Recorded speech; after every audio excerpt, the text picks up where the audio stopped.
Okay, in chapter 13, we're going to continue to talk about compound interest, but now instead of making one deposit and letting that money sit and grow, we're going to make a series of deposits and let that money sit and grow.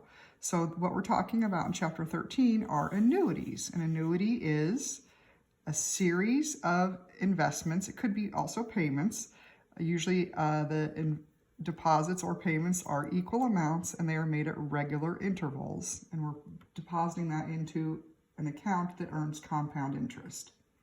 Now, just a caution that although the word annuity sounds like annual, the payments are not limited to annual payments. They could be made quarterly, they could be made monthly, they could be made semi-monthly.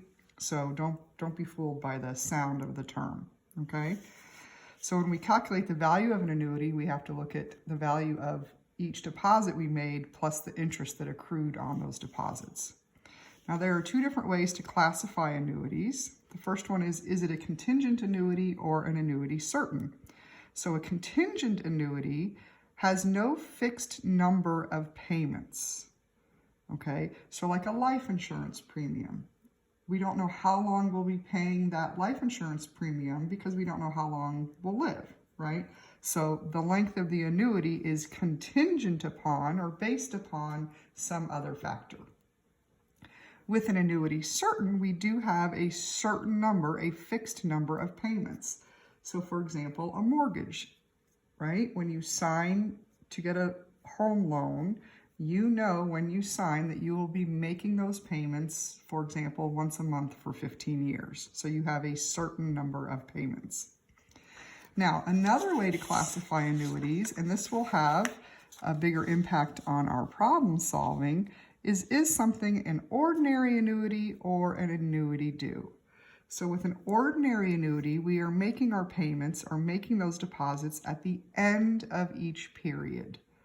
With an annuity due, we are making our payments or making our deposits at the beginning of each period.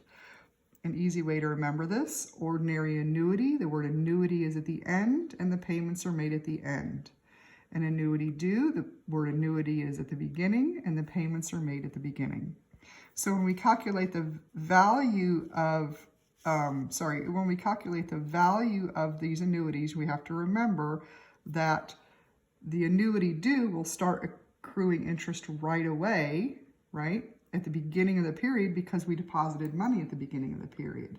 An ordinary annuity will not start making money at the beginning of the period because we didn't make the deposit until the end, okay?